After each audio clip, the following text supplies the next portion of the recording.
When Tom Bradley called me a bleeding heart charity case at the office Christmas party, I smiled and excused myself to the restroom. When I returned, I'd already decided he was going to pay for every cruel word. What I didn't know was that my act of quiet revenge would save my life in ways I never imagined. Where are you watching from today? Drop your location in the comments below and hit that like and subscribe button. Let me back up and tell you how a $5 bill and a teenage girl with dirty fingernails became the most important relationship of my 54-year life. 3 months ago, if someone had told me I'd be taking life advice from a homeless kid, I'd have suggested they check their medication schedule. But Maya turned out to be smarter than my entire accounting department combined, and definitely more trustworthy than my so-called colleagues. Every morning at 7:15, I walked past the Starbucks on 5th Street, where Maya had been sleeping in the doorway for the past 6 months. Most people pretended not to see her, but after working downtown for 8 years, you notice the regulars. Maya wasn't like the other homeless people in our area. She was young, maybe 17, with intelligent green eyes that seemed to catalog everything around her. The first time I gave her money was a Tuesday in September. She'd been reading a battered copy of To Kill a Mockingbird, and something about seeing a kid her age with a classic novel just broke something open in my chest. I pulled a 5 from my wallet without overthinking it. "For coffee," I said, setting it beside her sleeping bag. She looked up at me with those sharp eyes. "Thanks, lady." "Donna," I corrected. "My name's Donna." "Maya." She tucked the book carefully into her backpack like it was made of gold. "And I don't actually drink coffee. Too expensive. But I appreciate the gesture." That honesty hit me harder than any sob story could have. Here was a kid living on the street who wouldn't lie about what she'd spend my money on. I found myself stopping by her corner every morning after that, sometimes with cash, sometimes with a breakfast sandwich, always for just a few minutes of conversation that had become the best part of my day. Maya had been on the street since aging out of foster care 8 months earlier. She was whip-smart, with a sarcastic sense of humor that reminded me of myself at that age, back when I still believed I could change the world through pure determination and attitude. "So what's your story, Donna?" she asked me one October morning while unwrapping the egg sandwich I'd brought her. "You don't seem like the typical corporate zombie who works in that building." I laughed despite myself. "Corporate zombie? That's harsh. But accurate?" She raised an eyebrow, taking a bite of her sandwich. "Unfortunately." I adjusted my blazer, suddenly aware of how stiff and uncomfortable my work clothes felt. "I'm an accountant at Bradley & Associates. Been there 8 years, and most days I feel like I'm slowly fossilizing at my desk. Why don't you leave?" Such a simple question from a teenager. And yet it was one I'd been avoiding for years. The truth was, I'd gotten comfortable in my misery. Comfortable enough to stay, not comfortable enough to be happy. "It's complicated," I said, which was what adults always said when they didn't want to admit they were scared. Maya nodded like she understood perfectly. "Fear makes people do stupid things. Trust me, I know." Over the following weeks, Maya became my unofficial downtown advisor. She knew which food trucks had the best deals, which alleys were safe shortcuts, and most importantly, she observed everything that happened in our little corner of the city with the intensity of someone whose survival depended on staying alert. "Your boss is a piece of work," she commented one November morning. I turned to see Tom Bradley climbing out of his BMW, talking loudly into his phone about some deal he was closing. Even from 50 feet away, his voice carried that particular blend of arrogance and insecurity that made my skin crawl. "You know Tom Bradley?" I asked, surprised. "I know he parks illegally in the handicapped spot twice a week, screams at his secretary through his office window, and thinks he's hot stuff because he drives a car that costs more than most people make in 2 years. Maya wiped her hands on the napkin I'd brought with her breakfast burrito. "Also, he's the type who pretends homeless people are invisible unless there's an audience to watch him be charitable." That assessment was so accurate, it made me laugh out loud. "You should be a therapist, Maya. You read people better than anyone I know." "Survival skill," she said simply. "When you're on the street, reading people wrong can get you killed." As December arrived and the morning air grew colder, I started bringing Maya warmer clothes along with breakfast. She never asked for anything, but she accepted my offerings with a gratitude that never felt performative or manipulative. She was genuine in a way that made most of the adults in my life seem like actors playing roles. "Donna, can I ask you something?" Maya said one particularly cold Tuesday morning. "Of course. Why do you care? I mean, I'm grateful, don't get me wrong. But most people in expensive suits walk past me like I'm part of the architecture. You stop and talk to me like I'm actually human." I thought about that question for a moment, watching the early commuters hurry past us with their eyes fixed on their phones. Maybe because you remind me that there's still real people in the world. Most days at work, I feel like I'm surrounded by robots programmed to care only about profit margins and office politics. Maya nodded thoughtfully. "Your coworkers sound like they suck. That's putting it mildly." I glanced at my watch, realizing I needed to head upstairs soon. Sometimes I think the only honest conversations I have anymore are with you. "Well, that's depressing," Maya said with a grin, but also kind of flattering. As I walked toward the office building that morning, I had no idea that my relationship with Maya was about to become the most important factor in keeping me alive. Sometimes the most crucial friendships come from the most unexpected places, and sometimes a teenager with nothing to lose sees dangers that adults with everything to protect completely miss. That afternoon, I noticed Tom Bradley and Helen Curtis having what appeared to be an intense conversation in the conference room. Their body language was serious, conspiratorial, and when Helen glanced in my direction through the glass walls, something cold settled in my stomach. Helen Curtis had been working at Bradley & Associates for 3 years, ever since Tom hired her away from a competing firm with promises of quick advancement and higher commissions. She was attractive in that carefully maintained way that required significant time and money, with perfectly styled blonde hair and a wardrobe that cost more than my car. From day one, Helen made it clear that she considered herself destined for bigger things than a mid-sized accounting firm in downtown Cleveland. She talked constantly about networking events, important connections, and investment opportunities, as if saying the words often enough would manifest the wealth she clearly believed she deserved. Helen's relationship with Tom was complicated in the way that office relationships always are when ambition gets mixed up with attraction. They weren't dating, exactly, but there was definitely something happening between them that went beyond professional collaboration. "They're planning something," Maya observed Thursday morning, watching Tom and Helen arrive at the office together for the 3rd time that week. "Planning what?" I asked, following her gaze. "I don't know yet, but I can tell by their body language. They're excited about something, like they're sharing a secret that makes them feel powerful." Maya had wrapped herself in the thick winter coat I'd bought her the previous week, but she was still shivering in the December cold. People look like that when they're about to do something they know they shouldn't. I studied Tom and Helen more carefully as they entered the building. Maya was right. There was definitely an energy between them that felt charged with anticipation. "Maybe they're just working on a big client proposal," I suggested, though something in my gut told me that wasn't it. "Maybe," Maya said, but she didn't sound convinced. "Just be careful, Donna. I've seen that look before, and it usually means trouble for someone." At work that day, I found myself paying closer attention to Tom and Helen's interactions. They had several private meetings in Tom's office with the door closed, which was unusual since Tom normally liked to keep his office door open so everyone could see how important and busy he was. During lunch, I overheard Helen on a phone call in the break room that made my skin prickle with unease. "No, it has to look completely accidental," she was saying in a low voice. "Nothing that could ever be traced back to us." When she noticed me standing in the doorway, Helen's expression shifted immediately to her usual professional smile. "Hey, Donna, just dealing with some family drama. You know how it is." I nodded and retreated to my desk. But I couldn't shake the feeling that whatever Helen was planning had nothing to do with family. The phrase, "look completely accidental," kept echoing in my mind for the rest of the afternoon. That evening, I mentioned the conversation to Maya during our usual morning chat that had somehow evolved into evening check-ins as well. She said it had to look accidental? Maya's eyes sharpened with interest.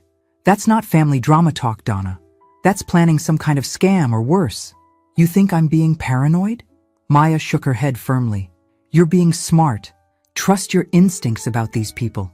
I've been watching them for months, and neither one of them is what they pretend to be." What do you mean? Tom Bradley acts like he's some big-shot businessman, but his car payments are 3 months behind. I heard him on the phone with his bank last month begging for another extension. And Helen Curtis? She's living way beyond her means. Designer everything, expensive dinners, constant shopping. She's either got a secret sugar daddy or she's drowning in debt. Maya's observations aligned with things I'd noticed, but never really processed. Tom's increasingly desperate pursuit of new clients. Helen's casual mentions of financial stress disguised as humble bragging about her expensive lifestyle. So what do you think they're planning? I asked. Something that involves making money fast and making it look like an accident. Maya pulled her knit cap down over her ears. And if they're having secret meetings about it, whatever they're planning probably isn't legal. Over the next few days, I couldn't stop thinking about Maya's warnings.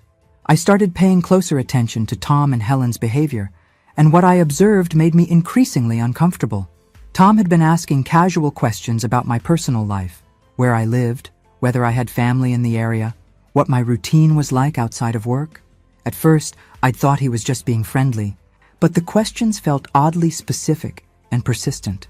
Helen, meanwhile, had been particularly nice to me lately, which was suspicious since she'd barely acknowledged my existence for 3 years. She'd started bringing me coffee in the mornings and making small talk about my weekend plans. "They're gathering information about you," Maya said when I described their recent behavior. "People don't suddenly become interested in someone's personal life unless they're planning to use that information for something." "Use it for what?" Maya's expression was grim. "Nothing good, Donna. Nothing good at all." The Friday afternoon before everything changed, I watched Tom and Helen have another intense conversation in the conference room. This time, Helen was taking notes on a yellow legal pad, and when they finished talking, she tore off the pages and tucked them into her purse. As I packed up my desk at the end of the day, Helen approached with her usual fake smile. "Hey, Donna, what are your plans for the weekend? Anything exciting?" "Just the usual," I said carefully.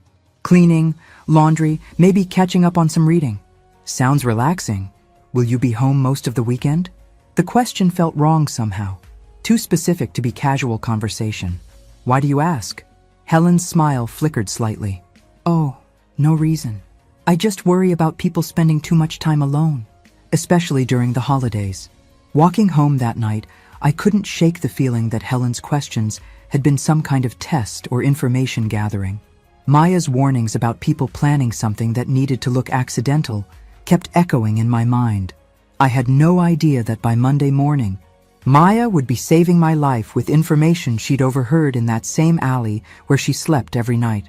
Monday morning arrived gray and cold, with the kind of biting December wind that made everyone on the street walk faster and keep their heads down. I found Maya in her usual spot, but something was different about her demeanor. She was fidgety, alert in a way that reminded me of a cat sensing an approaching storm. "Donna, I need to tell you something important," she said, before I could even offer her the breakfast sandwich I'd brought. "What's wrong? You look nervous." Maya glanced around the street corner, checking to see who might be listening. "Last night, around 11, your boss and that blonde woman came down here." "Tom and Helen? What were they doing here?" "Talking about you." Maya's voice was low and urgent. "They didn't know I was here. I was hidden behind the dumpster because it was so cold. But they stood right over there by the street lamp. And I heard everything. A chill that had nothing to do with the weather settled in my chest." "What did they say?" "The woman said, 'It has to happen tonight, Tom. We can't wait any longer.' And your boss said something about making sure you weren't home when it happened." "When what happened?"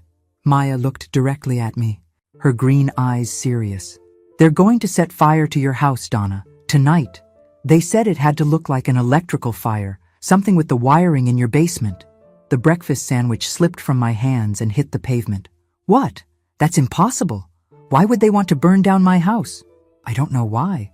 But I know what I heard. The woman kept talking about how it would solve all their problems and make everything look natural. Your boss said something about insurance and how no one would ever suspect anything." Maya reached into her backpack and pulled out a crumpled piece of paper. "After they left, I went to see if they'd dropped anything. I found this in the alley where they were standing." She handed me what appeared to be a page torn from Helen's yellow legal pad. In Helen's neat handwriting, I could see my name at the top of the page, followed by what looked like my home address, my car make and model, and notations about my work schedule. Below that, in Tom's messier handwriting, were phrases that made my blood run cold. Basement electrical, Friday night after 11 p.m., and insurance claim, 6 months minimum. This is insane, I whispered, staring at the paper. This has to be some kind of misunderstanding. Donna, look at me. Maya's voice was firm. I know you want to believe these people aren't capable of this, but I've seen enough bad people to recognize them when I see them. Your boss and that woman are planning to commit arson, and they're planning to do it when you're supposed to be sleeping in that house. The reality of what Maya was telling me began to sink in. Tom and Helen weren't just planning to destroy my property. They were planning something that could easily kill me if I was home when it happened. But why? What could they possibly gain from burning down my house? I don't know, but I heard enough to know this is real. You can't go home tonight, Donna, and you need to call the police. I looked down at the paper again, studying the handwriting I recognized from countless office memos and documents. There was no denying these were Tom and Helen's notes, written in their own hand. There's something else, Maya said quietly. While they were talking, I heard the woman mention something about a will. She said once the house was gone and the insurance money came through, they wouldn't have to worry about you changing your mind. Changing my mind about what? I don't understand any of this. Maya shrugged. I just know what I heard. But Donna, these people think you have something valuable enough to commit murder for. You need to figure out what that is before tonight. The word murder hit me like a physical blow. Until Maya said it out loud, I'd been thinking of this as some kind of elaborate insurance fraud. But if they were planning to set fire to my house while expecting me to be inside, I need to think about this, I said, my voice shaking slightly. There has to be something I'm missing, some reason why they would target me specifically. Don't think too long, Maya warned. It's Monday morning, and they're planning this for tonight. Whatever you're going to do, you need to do it fast. As I walked into the office that morning, everything looked the same as always, but felt completely different. Tom greeted me with his usual indifferent nod. Helen smiled and asked about my weekend. The normalcy of it all made Maya's warnings seem surreal, like something out of a thriller novel rather than my actual life. But the piece of paper in my purse was real. The handwriting was real. And Maya had no reason to lie to me about something this serious. Throughout the morning, I found myself studying Tom and Helen's behavior with new eyes. Were they acting more nervous than usual? Did their conversations seem more secretive? Was Helen's smile just a little too bright? Tom's casual questions just a little too probing? During my lunch break, I called my homeowner's insurance company and asked about my policy details. What I discovered made Maya's warnings even more terrifying. My house was insured for $340,000, significantly more than its current market value, due to a policy I'd updated several years earlier. More importantly, I'd recently added a clause that would pay out additional money if the fire was caused by faulty electrical work. Someone who knew the details of my insurance policy could expect to see a substantial payout if my house burned down under the right circumstances. But how would Tom and Helen have access to that information? The answer came to me as I was walking back from lunch. 6 months ago, Tom had asked all employees to provide updated emergency contact information and insurance details for payroll purposes. I dutifully filled out the forms, including detailed information about my homeowner's insurance. At the time, it had seemed like routine office administration. Now I realized it had been information gathering for something much more sinister. By 3 p.m., I had made my decision. I wasn't going home tonight, and I was going to find out exactly what Tom and Helen thought they could gain from burning down my house. Instead of leaving work at my usual 5 p.m., I told Helen I was staying late to catch up on some year-end reconciliation work. She seemed pleased by this information, which only confirmed my suspicions that they wanted to know exactly where I'd be and when. Don't work too hard, Helen said with that practiced smile. Make sure you get home at a reasonable hour and get some rest. The irony of Helen encouraging me to go home early on the night they'd planned to burn my house down would have been funny if it wasn't so terrifying. After Tom and Helen left for the day, I stayed in the office and used my computer to do some investigating. What I found in the company's client files made everything Maya had overheard make horrifying sense. 3 months ago, I'd inherited $280,000 from my great-aunt Margaret, a woman I'd barely known, but who had apparently remembered me fondly enough to leave me a significant portion of her estate. The money was currently sitting in a savings account while I figured out what to do with it. I'd mentioned the inheritance to exactly 3 people: my sister in Phoenix, my financial advisor, and Helen Curtis. I'd told Helen about the inheritance during a moment of excitement after receiving the lawyer's call, swearing her to secrecy since I didn't want the whole office to know about my sudden windfall. Helen had been appropriately congratulatory and sworn to keep my secret. Apparently, Helen had shared my secret with Tom because buried in his personal files on the company computer was a folder labeled D. Matthews Financial Assessment. Inside that folder were copies of documents I'd never authorized anyone to access: my credit report, my bank statements, my insurance policies, and detailed notes about my inheritance. Someone had been conducting extensive research into my financial situation. The most chilling document in the folder was a timeline that laid out Tom and Helen's plan in detail. Phase 1. Confirm DM's financial assets and living situation. Phase 2. Eliminate DM through house fire, electrical malfunction. Phase 3. Access inheritance through fraudulent will documentation. Phase 4. Split proceeds 60-40 TBHC.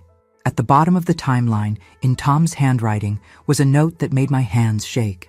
HC confirmed DM has no family in area. Death will appear accidental. No investigation expected. They hadn't just been planning to burn down my house for the insurance money. They'd been planning to kill me so they could steal my inheritance. But how did they expect to access money that was in my personal bank account? The answer was in another document in Tom's folder. A forged will that left my entire estate to Helen Curtis, described as my closest friend and confidant. Helen had been cultivating our workplace friendship for months, taking photos of us together at office events, saving emails where I'd thanked her for various small favors, building a paper trail that would support her claim that we'd been close friends. According to their plan, after I died in the accidental house fire, Helen would produce this forged will and claim that I'd named her as my beneficiary because I had no close family in the area. With my house destroyed and me dead, there would be no one to contest her claim. The level of premeditation was staggering. They'd been planning my murder for months, carefully gathering information and creating documentation that would let them steal everything I owned. I printed copies of every document in Tom's folder, then sent email copies to my personal account.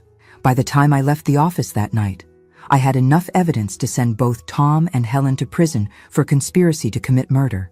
But first, I had to survive the night. I drove to a hotel across town and checked in under my maiden name, paying cash for a room on the 3rd floor with a view of the parking lot.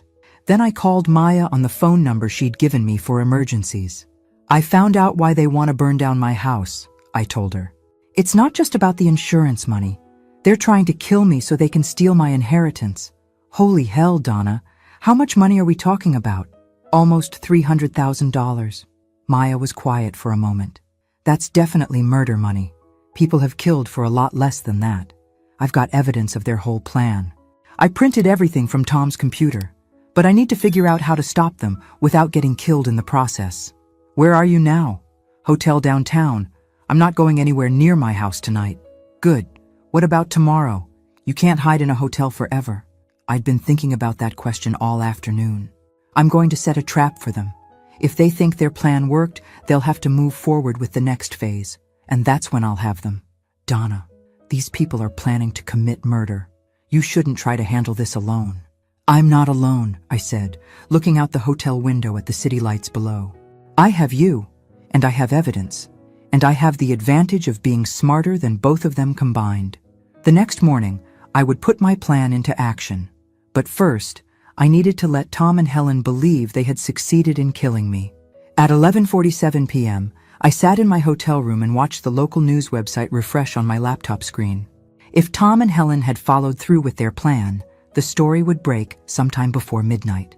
At 12:23 a.m., the headline appeared. Downtown Cleveland house, fire kills accounting firm employee. My hands shook as I read the article describing how an electrical fire had consumed my small two-story house in the Tremont neighborhood. According to the fire department spokesman, the blaze had started in the basement electrical panel and spread rapidly through the older home's wooden structure. The victim has been identified as Donna Matthews, 54, an accountant at Bradley & Associates. Matthews was apparently asleep when the fire started and was overcome by smoke before she could escape. Her body was recovered from the second-floor bedroom. The victim. My body. According to the Cleveland Plain Dealer website, I was officially dead. I called Maya's emergency number. "Are you okay?" She answered on the first ring. "I'm alive, but according to the news, I'm dead. They actually did it. Maya, they burned down my house. Did anyone get hurt? No, because I wasn't there. But the news is reporting that they found a body in the house." Maya was quiet for a moment. "That's impossible unless... Donna, did they actually kill someone else and put the body in your house?" The thought hadn't occurred to me, but it was horrifyingly plausible. I don't know. But if they did, this went from arson and attempted murder to actual murder. "You need to call the police right now." "Not yet. If I surface now, they'll know their plan failed, and they'll either disappear or try again. I need to let them think they succeeded, so I can catch them in the act of the next part of their plan." "What's the next part?" "Helen is going to produce a forged will that leaves everything to her. She'll probably wait a few days to let the dust settle, then contact a lawyer and claim that I named her as my beneficiary. The next morning, I checked out of the hotel and drove to a different part of town, where I paid cash for a week-long stay at an extended stay motel. Then I went shopping for a disguise. Maya had suggested changing my appearance enough that Tom and Helen wouldn't recognize me if they happened to see me around town. So I bought a short black wig, different style glasses, and clothes that were completely different from my usual professional wardrobe. Transformed from middle-aged accountant to artsy downtown resident, I felt confident enough to venture back to Maya's corner that afternoon. "You look totally different," Maya said approvingly. "Your own mother wouldn't recognize you." "Good. Now I need you to help me keep watch on Tom and Helen. I want to know everything they do over the next few days." Maya nodded. "I can do that. Where will you be?" "Following them, taking pictures, gathering evidence, and waiting for them to make their move with the will." That afternoon, I positioned myself across the street from Bradley & Associates and watched Tom and Helen arrive at work. Even from a distance, I could see they were both dressed more formally than usual, as if they were planning to attend something important. Helen was carrying a leather portfolio that I'd never seen before, and Tom's demeanor seemed unusually confident and animated. They looked like people who had just solved a major problem. Around 10 a.m., Helen left the office building and walked 3 blocks to the law offices of Peterson & Associates. She stayed inside for nearly an hour, emerging with what appeared to be additional documents in her portfolio. I followed her back to the office, where she and Tom spent the rest of the morning in his private conference room with the door closed and the blinds drawn. At lunchtime, I called the law firm Helen had visited. "Peterson & Associates, how may I help you?" "Hi, I'm calling about a will that may have been filed this morning. The deceased was Donna Matthews." "Oh yes, Ms. Curtis was just here about that. Such a tragic situation. Are you a family member?" "Yes," I lied. "I'm her sister from out of town. I just heard about the fire. I'm so sorry for your loss."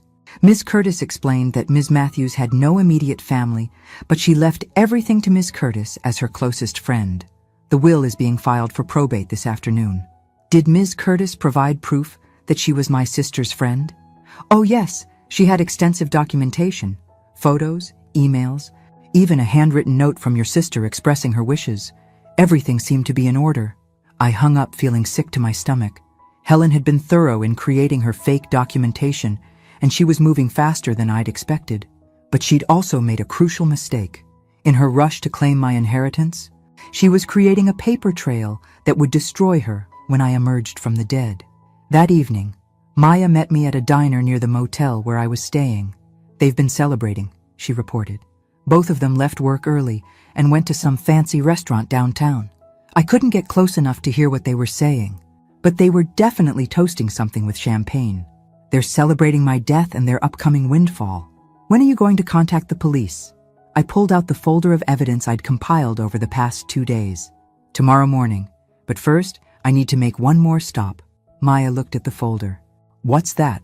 Everything Tom and Helen need to go to prison for the rest of their lives.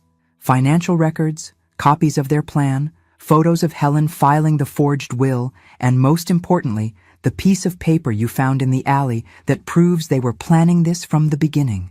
Maya smiled for the first time since this nightmare began. So we actually got them? We got them. But the best part is, they think they got away with it. They have no idea that the woman they think they killed is about to walk into a police station and destroy their lives. I thought about Tom calling me a bleeding heart charity case at the Christmas party, about Helen's fake friendship and casual cruelty, about how they'd planned to murder me in my sleep for money. Tomorrow morning, they would discover that underestimating the kindness of strangers and the intelligence of the homeless teenager they'd ignored was the biggest mistake of their lives. The $5 bills I'd been giving Maya every morning had just bought me the most valuable information of my life. Sometimes, charity really is its own reward. Wednesday morning at 8:15 a.m., I walked into the Cleveland Police Department downtown precinct wearing my black wig and carrying a folder thick enough to choke a horse. The desk sergeant looked up at me with the weary expression of someone who'd already heard every crazy story Cleveland had to offer. I need to report a conspiracy to commit murder, I said calmly. And I have documentation. That got his attention fast enough. 20 minutes later, I was sitting across from Detective Sarah Chen, a sharp-eyed woman in her 40s who listened to my story without interrupting once. When I finished explaining the situation, she leaned back in her chair and studied me carefully. Ms. Matthews, you're telling me that you faked your own death to catch your co-workers in a murder plot? I didn't fake anything. I just didn't correct their assumption that I was dead. I slid the folder across the desk. Everything you need is in there. Financial records, copies of their planning documents, photos of Helen filing the forged will, and the handwritten note they dropped in the alley. Detective Chen opened the folder and began reviewing the contents. Her expression grew increasingly serious as she read through Tom and Helen's documented plan. This timeline here, she said, pointing to the document I'd found on Tom's computer. This shows premeditation going back months. They've been planning this since I told Helen about my inheritance. She immediately shared the information with Tom, and they started building their case that I had no family, so no one would question my death. About that, Detective Chen said, looking up from the papers. There's something you need to know about the fire. A chill settled in my stomach. What about it? We did find a body in your house. A woman, approximately your age and build. She'd been dead for at least 12 hours before the fire started. The room seemed to spin slightly. They actually killed someone? It appears so. The victim had significant head trauma that occurred before the fire. Someone murdered this woman and placed her body in your house to make it look like you died in the blaze. I felt sick. My escape plan had worked, but an innocent woman had died in my place. Do you know who she was? We're still working on identification, but we have reason to believe she was homeless.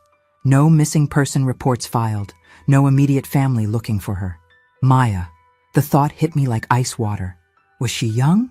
Teenager? Maybe 17 with green eyes? Detective Chen's expression sharpened. No, this was a woman in her 50s. Why? Do you know someone who matches that description? Relief flooded through me so intensely, I almost started crying. Maya was safe, but some other woman, some other person with no family to miss her, had been murdered to provide a body for their plan. There's a homeless teenager named Maya who's been helping me. She's the one who overheard their plan and warned me. I was afraid I couldn't finish the sentence. We need to speak with Maya immediately. Her testimony will be crucial to our case.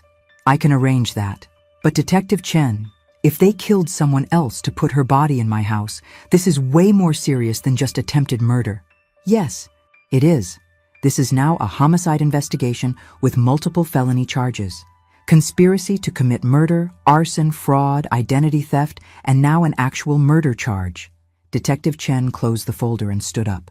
Ms. Matthews, I need you to stay in protective custody until we can arrest your co-workers. If they discover you're alive, They may try to finish what they started. How long will that take? Based on this evidence, I can get warrants issued within the hour. We'll arrest them at their workplace this afternoon. The thought of Tom and Helen being arrested at Bradley and Associates in front of all our co-workers filled me with a satisfaction I hadn't expected. They'd planned to humiliate me by making me disappear. Instead, they were about to be publicly destroyed. There's one more thing, Detective Chen said, as we prepared to leave her office. The forged will Helen filed? She's scheduled to meet with the probate court tomorrow morning to begin the asset transfer process. She's moving incredibly fast to get access to your money, which means she'll be shocked when she discovers that dead people don't usually show up to contest their own wills. Detective Chen smiled grimly. I think we can arrange for you to make an appearance at that meeting. Nothing says surprise like a murder victim walking into court. That afternoon, I sat in an unmarked police car outside Bradley and Associates and watched through tinted windows as Detective Chen and 3 other officers walked into the building where I'd worked for 8 years. Maya was beside me in the back seat, having agreed to provide her witness statement to support the case. She'd been quiet since learning about the murdered woman found in my house. Donna, what if they'd killed me instead? She asked softly. What if they'd decided a homeless teenager was easier to grab than some random woman? But they didn't. You were too smart, too careful. You heard their plan and warned me, and now they're going to pay for what they did. It could have been me in that house. I turned to look at her, this brave kid who'd saved my life simply because I'd treated her like a human being for a few months. But it wasn't. And after today, they'll never hurt anyone again. Through the office building's windows, I could see commotion on the 3rd floor where our accounting department was located. Other employees were gathering in the hallway, probably trying to figure out why police were arresting Tom and Helen in the middle of a workday. 20 minutes later, Detective Chen emerged from the building with Tom and Helen in handcuffs. Even from across the street, I could see the shock and panic on their faces as they were loaded into separate police cars. Tom kept looking around wildly, as if he expected to see me watching from somewhere nearby. Helen's face was stone cold, already calculating her next move, even as they read her rights. How does it feel? Maya asked, watching the police cars drive away. Honestly, it feels like justice. They thought they could murder me and steal my money because I was just some middle-aged accountant with no family to care what happened to me. But they were wrong. They were wrong about a lot of things. They underestimated my intelligence. They underestimated your street smarts. And they definitely underestimated how much evidence they'd leave behind when they got greedy. Detective Chen returned to our car and slid into the front seat. Both suspects are in custody. We found additional evidence in Helen's desk, including backup copies of the forged will and detailed financial projections about how they plan to split your inheritance. What happens next? Tomorrow morning, you attend that probate court meeting and watch Helen's lawyer try to explain how a dead woman just walked into the courtroom. I couldn't wait to see the look on Helen's face when her carefully planned inheritance grab collapsed in the most public way possible. Thursday morning, I sat in the back row of probate court, wearing my regular clothes and looking exactly like the Donna Matthews who was supposed to be dead.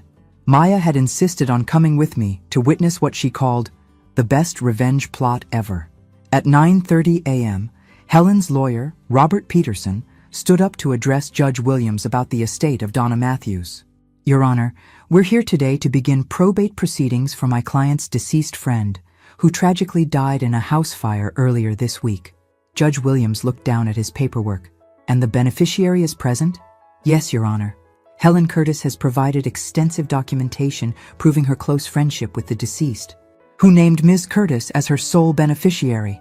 That's when I stood up. Excuse me, Your Honor, but I believe there's been some mistake. The entire courtroom turned to look at me. Helen's face went white as paper. Her lawyer dropped his files, sending papers scattering across the floor. Who are you? Judge Williams asked, though he was clearly beginning to understand. I'm Donna Matthews, the supposedly deceased person whose estate these people are trying to steal. Helen shot to her feet, her voice shaking. That's impossible. You're dead. I saw the news report. They found your body. They found a body, Helen, but it wasn't mine.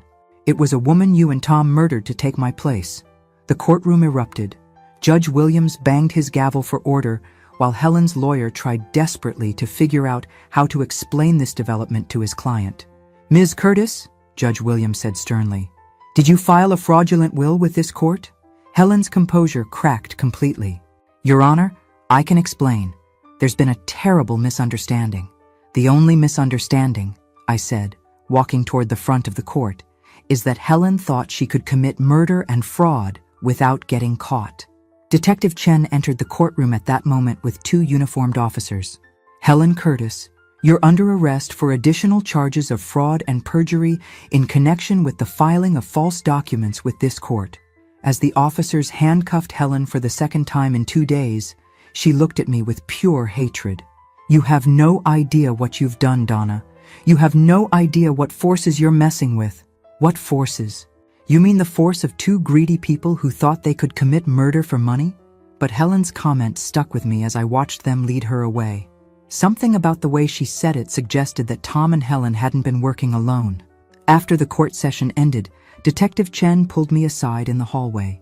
"Ms. Matthews, we've been analyzing Tom Bradley's financial records, and we've discovered some irregularities that go beyond your case." "What kind of irregularities?" "It appears Tom has been embezzling from the accounting firm for over 2 years, but the amounts involved are much larger than what he could have stolen from client accounts."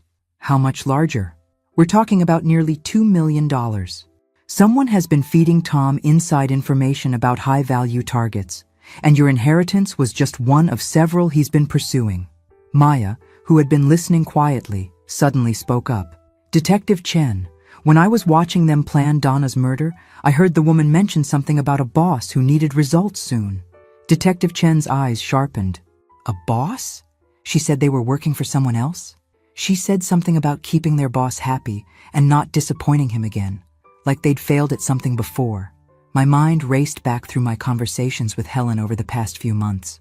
She'd mentioned several times that she had connections to wealthy investors, people who were looking for good opportunities to make money quickly. "Detective Chen, what if Helen and Tom were part of a larger operation? What if they were targeting people with inheritance money on behalf of someone else?" "That's exactly what we're starting to suspect. We've identified 3 other suspicious deaths in the past 18 months, all involving people who had recently received inheritance money or insurance payouts." The scope of what I'd stumbled into was much larger than I'd realized. Tom and Helen weren't just greedy co-workers. They were part of an organized scheme to murder people for their money. "Who else was killed?" I asked. Detective Chen pulled out a file folder. "Margaret Reeves, age 67, died in a home invasion robbery 6 months after inheriting $400,000 from her brother. James Patterson, age 71, died in a car accident 2 weeks after receiving a $300,000 insurance payout from his wife's death. And Carol Whitney, age 55, died in an apparent drug overdose 3 months after her mother left her $250,000. Maya was looking at the file with wide eyes. "They've been murdering people for money for over a year?" "It appears so, and based on financial records we've recovered, someone was paying Tom and Helen a percentage of each successful theft." "How much of a percentage?" 20%. "Which means someone else was keeping the other 80% of the money they stole from murder victims." I felt sick thinking about how many people had died for their inheritance money while the police investigated their deaths as random crimes or accidents. "Do you know who their boss is?" Detective Chen shook her head. "Not yet, but we're going to find out. Tom and Helen are facing multiple murder charges now, and one of them is going to talk to save themselves from life in prison." As we left the courthouse, Maya walked beside me quietly for several blocks before finally speaking. "Donna, what if they come after you again?" "Come. What if their boss decides you're too dangerous to leave alive?" I'd been wondering the same thing. If Tom and Helen were part of a larger criminal organization, my survival and the exposure of their operation made me a significant threat to whoever was running the scheme. "Then we'll have to be smarter than they are," I said. "But Maya, you've already done enough. You saved my life, and you helped catch multiple murderers.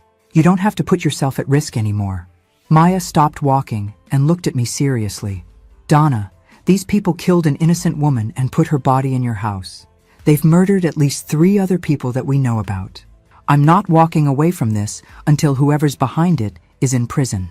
Looking at this brave, determined teenager, I realized that my $5 morning donations had bought me much more than breakfast for a homeless kid. They'd bought me the loyalty of someone who understood better than most adults that sometimes you have to fight back against people who think they can destroy others without consequences. "All right," I said, "but we do this carefully, and we do this smart." What I didn't know was that our conversation was being overheard by someone who had already decided that both Maya and I needed to disappear permanently. Friday morning brought an unexpected visitor to my hotel room. I was drinking coffee and reading news coverage of Tom and Helen's arrest when someone knocked softly on my door. Through the peephole, I saw a well-dressed man in his 60s holding what appeared to be a legal document. He looked like a lawyer, but something about his posture seemed wrong, too tense for a routine legal visit. "Who is it?" I called through the door. "Ms. Matthews? My name is David Morrison. I'm an attorney representing some clients who need to discuss the situation with Tom Bradley and Helen Curtis."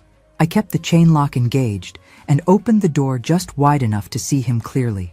"What clients?" Morrison held up a business card that identified him as a partner at Morrison, Hayes & Associates, a law firm I'd never heard of. People who were financially involved with Mr. Bradley's activities and are concerned about the legal exposure his arrest has created. "I don't understand. What does Tom's embezzlement have to do with me? May I come in?" This is a conversation better had in private. Everything about this felt wrong. Legitimate lawyers didn't show up at hotel rooms unannounced to discuss criminal cases with victims. They made appointments, worked through other attorneys, followed proper procedures. "I'd prefer to handle this through my attorney," I said. "You can contact Detective Chen if you need to discuss anything related to the case." Morrison's expression hardened slightly. "Ms. Matthews, I think you misunderstand the seriousness of your situation. The people I represent have invested considerable resources in certain operations that your survival has now jeopardized." There it was. This wasn't a lawyer making a routine legal call. This was a threat. "I'm closing the door now. Mr. Morrison, if you don't leave immediately, I'm calling the police." That would be unfortunate for several people, including your young friend Maya. My blood turned to ice. They knew about Maya. They knew she was involved. "If you or your clients harm that girl, no harm will come to anyone if you're willing to be reasonable about resolving this situation." I opened the door wider, keeping the chain engaged. "What do you want?" Morrison pulled out a legal document and held it up so I could see it. "A simple non-disclosure agreement. You agree not to testify against any parties beyond Tom Bradley and Helen Curtis, and you agree not to discuss any details of this case with law enforcement or the media. And in exchange, your inheritance money is returned to you minus reasonable expenses, and you and Maya are left alone to rebuild your lives. What happens if I refuse?" Morrison's smile was cold and professional. "Well, accidents happen, Ms. Matthews. House fires, car crashes, random street violence. Cleveland can be a dangerous city, especially for people who don't have anyone looking out for them. You're threatening to kill me. I'm offering you a business arrangement that benefits everyone involved. The choice is yours." I stared at the document in his hands, understanding that I was looking at an ultimatum from whoever had been running Tom and Helen's murder for money operation. "How do I know you'll keep your word?" "Because dead people can't spend inheritance money, and live people who keep their mouths shut don't pose any threat to anyone's business interests. I need time to think about it." Morrison checked his watch. "You have until 6 p.m. today to sign this document and deliver it to the address listed at the bottom. If we don't receive it by then, we'll assume you've chosen the more difficult path." He slid the document under the door chain and walked away without another word. I immediately called Detective Chen and explained what had just happened. Within an hour, she was at my hotel with 2 federal agents and a tech team that was setting up recording equipment in my room. "Ms. Matthews, you've just been contacted by representatives of what appears to be a sophisticated criminal organization," Agent Patricia Ross explained. "The FBI has been tracking similar operations in 3 other states." "Similar how?" "Teams of people who identify inheritance recipients, insurance beneficiaries, and lottery winners, then murder them and steal their money through forged documents and fraudulent claims." Agent Ross showed me photographs of Tom and Helen alongside pictures of 8 other people I didn't recognize. We believe this organization has been responsible for at least 20 murders across Ohio, Pennsylvania, and Michigan over the past 3 years.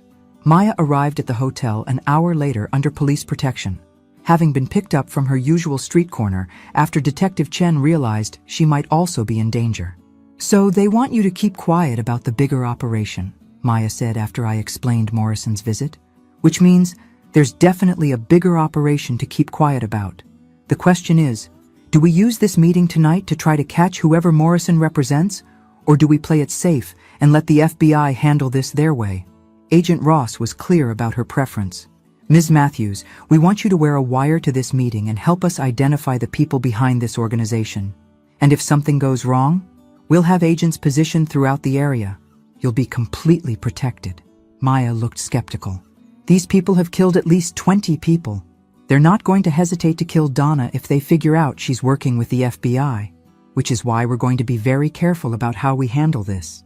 I looked at the non-disclosure agreement Morrison had left, studying the address where I was supposed to deliver it that evening. The location was a warehouse in Cleveland's industrial district, exactly the kind of isolated area where bad things happen to people who ask too many questions. "I'll do it," I said, "but I want Maya somewhere safe while this is happening." "Absolutely. We'll have her in protective custody until this operation is complete." As the afternoon wore on and the FBI team prepared for the evening meeting, I couldn't shake the feeling that we were walking into something much more dangerous than anyone realized. The people behind this operation had been murdering innocent people for years without being caught. They had enough resources to employ lawyers, pay operatives like Tom and Helen, and threaten federal witnesses. Morrison's confident threat suggested they had backup plans for dealing with people who didn't cooperate with their business arrangements. At 5:30 p.m., Agent Ross fitted me with a wire and went over the plan one more time. "You deliver the unsigned document and tell them you need more time to consider their offer. Try to get them to explain more about their operation, identify other people involved, and give us enough information to shut down their entire network. And if they don't want to talk? If they just decide to kill me on the spot? That won't happen. We'll be monitoring everything, and our response team will be in position to intervene if necessary." Maya hugged me before I left for the meeting. "Donna, you don't have to do this. You've already done enough." "Yes, I do have to do this. These people killed that woman and put her body in my house. They've murdered at least 20 other people. If I don't help stop them now, they'll just keep killing. Then be smart and be careful. And remember, you're a lot tougher than they think you are." As I drove toward the warehouse district that evening, I realized Maya was right. 6 months ago, I'd been a quiet accountant who let people like Tom Bradley mock me at office parties without fighting back. Now I was about to walk into a meeting with organized killers, wearing an FBI wire and carrying enough evidence to destroy their operation. Tom had called me a bleeding heart charity case. Tonight, I was going to show him and his associates that they'd seriously underestimated this particular bleeding heart. The warehouse was exactly what I'd expected: isolated, poorly lit, and surrounded by the kind of industrial emptiness that swallowed screams. As I parked outside the building, I could see Agent Ross's surveillance van positioned 3 blocks away, far enough to avoid detection, but close enough to respond if things went wrong. Morrison was waiting for me in the warehouse's main floor area, but he wasn't alone. Standing beside him was the last person I'd expected to see: my great-aunt Margaret's estate attorney, William Hayes. "Hello, Donna," Hayes said with the kind of smile that made my skin crawl. "I hear you've been having some difficulties with our mutual friends, Tom and Helen." The pieces clicked together so fast it made me dizzy. Hayes had been the one with access to information about inheritance recipients. As an estate attorney, he would know exactly when people received large sums of money, when they were vulnerable, and when they had no close family to investigate suspicious deaths. "You're the boss," I said. "You've been feeding targets to Tom and Helen." "I've been providing business opportunities to motivated independent contractors," Hayes corrected. "There's a significant difference. The difference being that you let them do the actual killing while you kept 80% of the stolen money." Morrison stepped forward. "Ms. Matthews, did you bring the signed agreement?" I pulled the document from my purse but kept it in my hands. "I brought it. But I have some questions first." Hayes laughed. "Questions? You're hardly in a position to be making demands, Donna. Actually, I think I am. You see, I know about Margaret Reeves, James Patterson, and Carol Whitney. I know this has been going on for 3 years, and I know that the FBI is already investigating this operation. The temperature in the warehouse seemed to drop 10 degrees. Hayes and Morrison exchanged a look that confirmed my suspicion that they hadn't expected me to know about the other murders. "That's unfortunate," Hayes said quietly.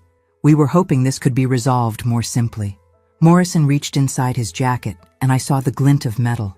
But before he could draw whatever weapon he was carrying, the warehouse lights suddenly blazed on, and FBI agents emerged from concealment positions around the building. "Federal agents! Nobody move!" What happened next was chaos. Morrison went for his gun, Hayes dove behind a stack of shipping containers, and I hit the floor as instructed while agents swarmed the building. The gunfire lasted less than 30 seconds, but it felt like an eternity. When the shooting stopped, Morrison was on the ground bleeding from a shoulder wound, and Hayes was in handcuffs. Agent Ross helped me to my feet. "Are you hurt?" "No, but that was terrifying." "You did perfectly. The wire picked up everything we needed." Hayes just confessed to running a multi-state murder operation. As the paramedics worked on Morrison and other agents processed the crime scene, Hayes looked at me with pure hatred. "You have no idea what you've cost me," he snarled. "Millions of dollars in carefully planned operations, years of development work." "Good," I said. "Maybe the families of your victims can finally get some justice." Agent Ross pulled me aside as the suspects were loaded into ambulances and police cars. "Ms. Matthews, there's something else you need to know. We found financial records in Hayes's car that show this operation was even larger than we suspected." "How much larger?" "They weren't just targeting inheritance recipients. They were also going after lottery winners, insurance beneficiaries, and elderly people with substantial retirement accounts. We're talking about a network that may have killed over 50 people in the past 5 years. The scope of it was staggering. Hayes had been systematically murdering people for their money across multiple states, using lawyers, accountants, and other professionals to identify targets and create the documentation needed to steal their assets. What happens now? Hayes and Morrison will face federal murder charges in multiple jurisdictions. Tom and Helen will face charges as accomplices in dozens of murders. And you and Maya will be key witnesses in one of the largest organized crime prosecutions in Ohio history. As we left the warehouse, I realized that my morning coffee conversations with Maya had inadvertently exposed one of the most sophisticated criminal operations in the country. Will they all go to prison? For the rest of their lives? Hayes alone is looking at over 50 counts of first-degree murder. The drive back to the hotel gave me time to process everything that had happened. 6 days ago, I'd been a quiet accountant who got mocked at office parties. Tonight, I'd helped the FBI arrest the head of a criminal organization responsible for dozens of murders. Maya was waiting for me in the hotel lobby under FBI protection, and when she saw me walk through the doors, her face lit up with relief. "Did you get them?" "We got them all. Hayes, Morrison, Tom, Helen, the entire operation." "How does it feel to be a crime-fighting badass?" I laughed, feeling lighter than I had in years. "It feels like justice." But as we sat in the hotel restaurant celebrating with Agent Ross and Detective Chen, Maya asked the question that had been nagging at me all evening. "Donna, how did Hayes know you were staying at this hotel?" Agent Ross looked up from her coffee. "What do you mean?" "Morrison knew exactly where to find Donna this morning. He knew about me. He knew details about our involvement in the case that weren't in any public reports." Maya's right, I realized. Hayes knew things that only someone with access to the police investigation could have known. Agent Ross's expression grew serious. "You're suggesting there was a leak in law enforcement?" "I'm suggesting that an operation this sophisticated, running for this many years without being caught, probably had help from people in positions of authority." The celebration atmosphere in the restaurant evaporated as we all realized that catching Hayes might not have ended the threat. If there were corrupt police officers or federal agents involved in the operation, then Maya and I were still in danger from people who had badges and access to witness protection information. "We need to get you both into federal protection immediately," Agent Ross said, pulling out her phone. As she made arrangements for our security, I looked at Maya and realized that our adventure in crime fighting was far from over. 3 weeks later, I sat in a federal courthouse in Washington, D.C., preparing to testify before a grand jury about the Hayes murder network and the corruption investigation that had exploded out of our warehouse meeting. Agent Ross had been right about the law enforcement connections. Hayes's operation had been protected by 2 Cleveland police detectives, a county prosecutor, and a federal probation officer who had been feeding him information about ongoing investigations. Maya was beside me in the witness waiting room, looking surprisingly comfortable in the business suit the FBI had bought her for her testimony. "You nervous?" she asked. "Terrified," I admitted. "You?" "Nah. These people tried to kill us, remember? Now we get to destroy them legally. This is the good part." Over the past 3 weeks, the scope of Hayes's operation had continued to grow. FBI investigations in 7 states had uncovered evidence of at least 73 murders committed by various teams of operatives working under Hayes's direction. Tom and Helen had been just one team among many, targeting inheritance recipients in Ohio and Pennsylvania.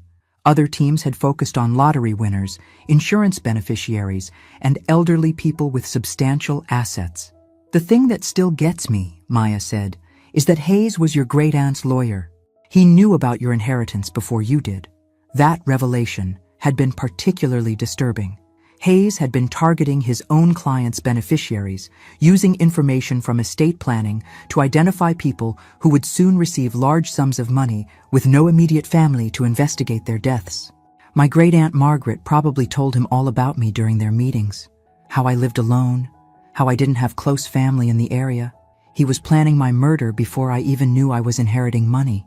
But he made one mistake. "What's that?" Maya grinned. "He underestimated the power of $5 coffee money and genuine human kindness."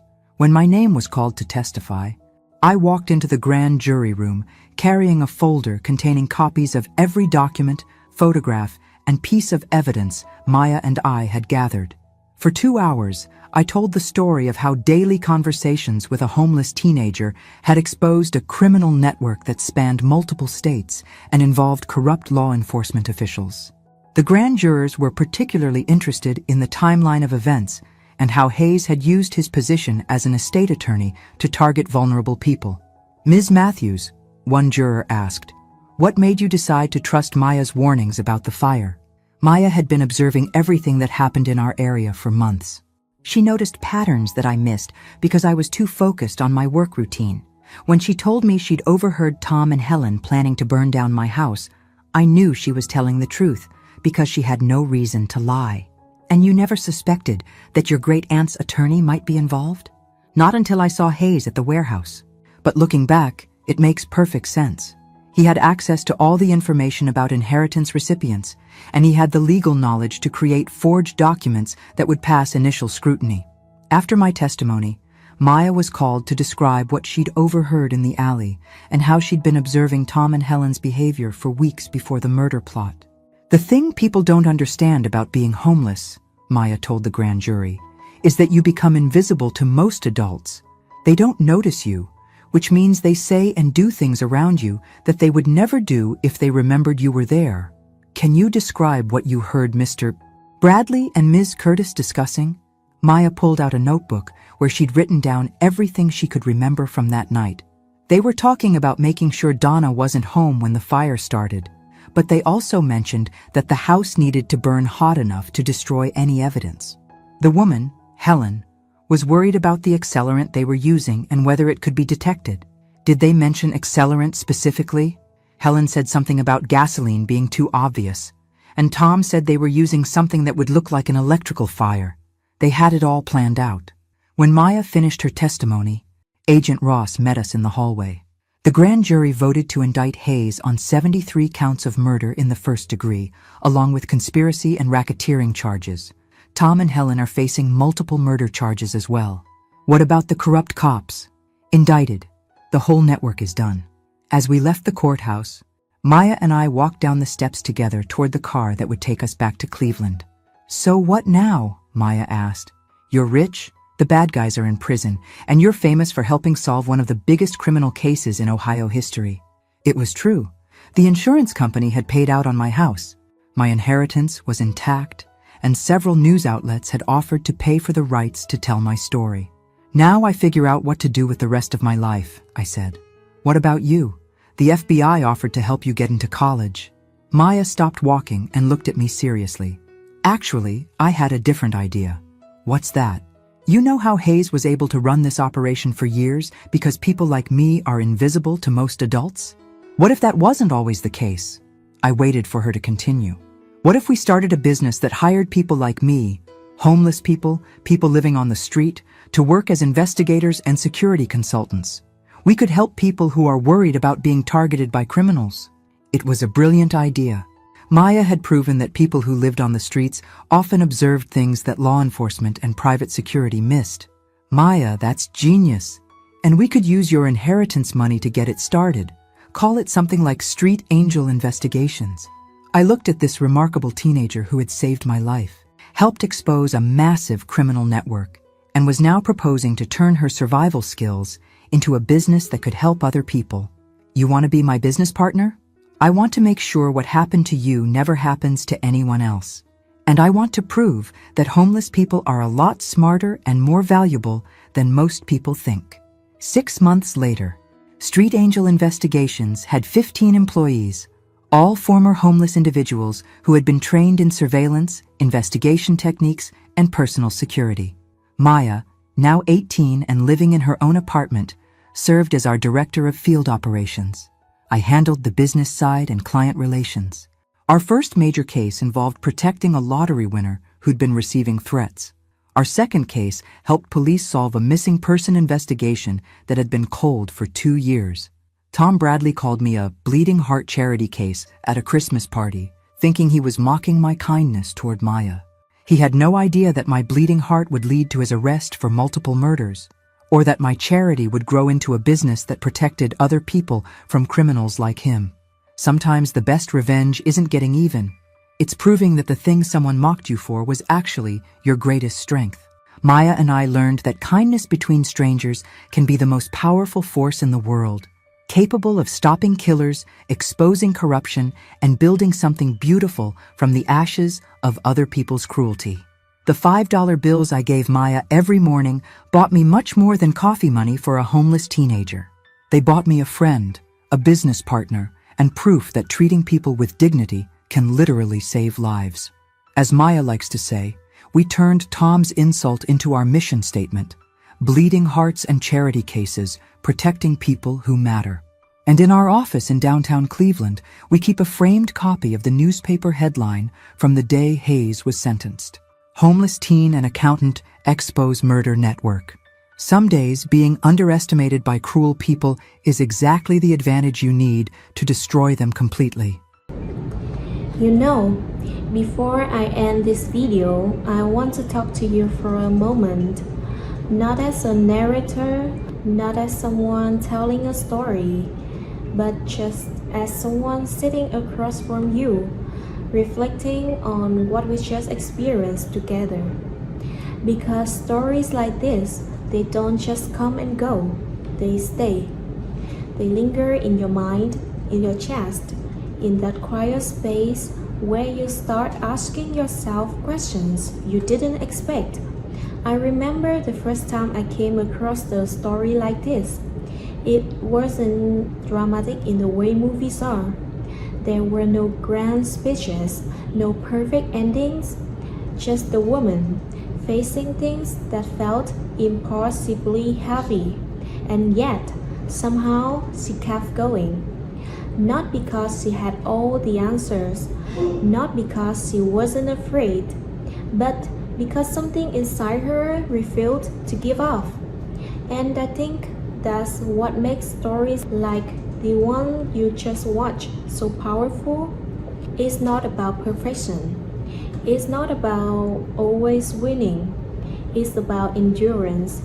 It's about what happens when the world tries to defy you, limit you, silence you, and you still choose to stand.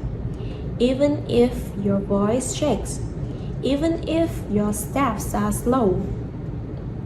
The women in these stories, they not just characters, they represent something real, something that has existed for generations, strength that has been passed down, even though pain, courage that show off, even when it feels like there's nothing left. And if you really think about it, how many times has that kind of strength gone unnoticed? How many stories were never told? How many voices were never heard? That's why this channel exists, to create a space where those stories are not just told but felt, where every moment of struggle matters, where every act of courage, no matter how small, is seen, and where rising again and again becomes something worth honoring.